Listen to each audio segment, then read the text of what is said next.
Francis Rossi, I talk too much. I do. Could be about me, but it's about you. No, I do talk too much. No, you don't. This is really honest, and there's no point in writing a book if you're not going to be totally honest about it. Well, I don't think so. Lots of it's been documented anyway about Yeah, what I did wrong, so yeah. What I thought was really interesting, you know, you were saying sometimes you came across, especially in the early days, as being a bit cocky, but actually the other reverse side of that was you were quite insecure as well. Yeah, I'm a Gemini, if you're into that thing. This side is cocky and Jack the Lad, and the other side is far too insecure. I have to try and get a balance. And it doesn't work often. Well, it does work now, though, because you survived. You survived all this. You have. You know, but you really have. There's a lot of your contemporaries that haven't. Yeah. And you're still here. Yeah, some people don't think that's so good. No, but you do. I don't know, you just think to get through it. I was kind of lucky, I suppose. I think so. I think it's luck, and it's also like, I mean, you changed your lifestyle. You had a crazy lifestyle. I mean, it was.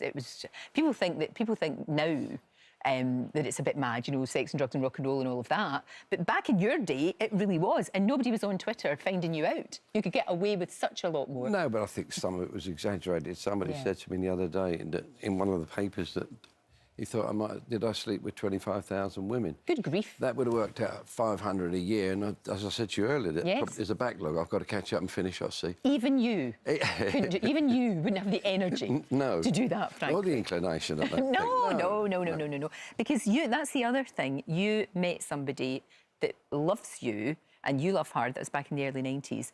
Again, with you, nothing's ever straightforward. She was pregnant at the time with someone else's baby. But she's been brilliant for you, hasn't she? Yeah, she allows me to do this and be obsessed about being in status quo or one's career. Yeah. You know what that's like. That's what we do, so it's all important.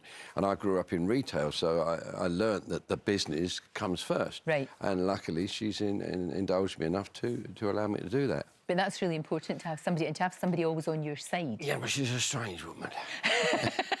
She's not really. Delightfully strange is what I mean. No, well, exactly. And, of course, you talk about Rick in the book, and you knew each other since, like, what, 67, I guess? 65, I met him the day I was 16, yeah. Wow. I met him, my first wife, and her sister on the same day. God, that's extraordinary. My life went pear-shaped straight away after that. But with you two, you were like brothers, and when you are brothers, of course, you get on incredibly well. There's always going to be times that you don't. Yeah, but also I've realised that any of those relationships, and we kind of overplayed it, I suppose, and upset people. And a band is about us and them, and then with Rhea and Rick, it was us and them and them. But I think that various people try to get in between those relationships to manipulate either one of us at any time.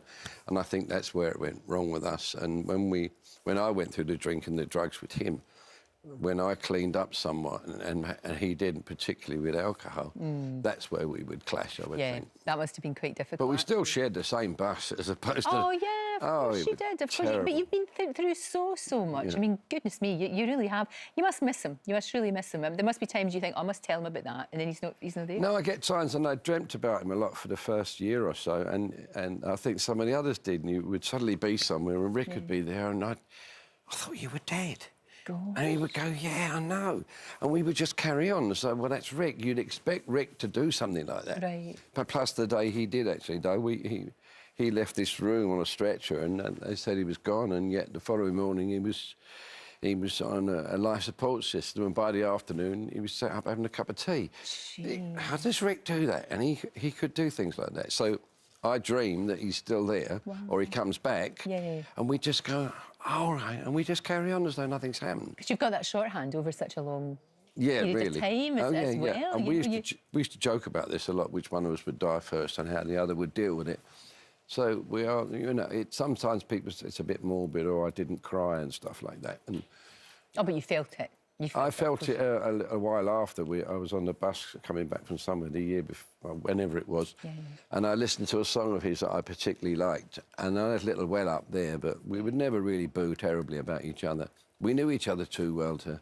And you would always, it was always that kind of thing of it's that kind of having a laugh and we would joke about it, making a joke rather than and maybe giving each other a hug and you know, a very manly hug, that kind of thing, you know. Occasionally we'd do a hug, usually at Christmas just before we got off the bus, honestly. Yeah, End of the year hug and then carry on again. You've been doing a tour with this book. How has that been? Because that must be so different from actually going out and performing the way that you normally do. Well, I like to talk.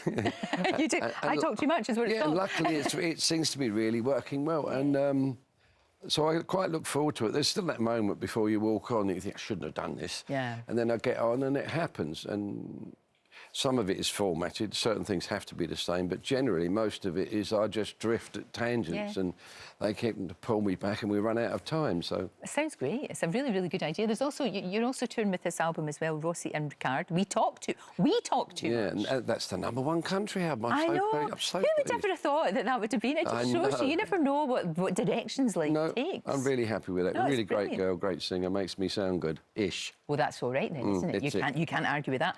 Will you ever retire? I don't think you will. Not until at least next week. Okay. I don't know. I keep thinking I'm going to retire and then I get enthused about something. Yeah. And I'm sat here doing this up. Getting up at this time in the morning. You're not well, you should stop doing that. No, it's great. I think it's like I said, ultimate survivor. You know, you really are, and I'm so glad that you wrote a book that's You look honest so too. surprised. Ultimate survivor. Because I've been interviewing you for years, for decades. Isn't that a kettle calling the band? No, a little bit. But it's a great book and it's a great read, Francis. It really is. Very, very interesting. Thank you. Long may you continue. I will, thank you. Long may you continue. Thank you very much. Thank you very much. Great to see you.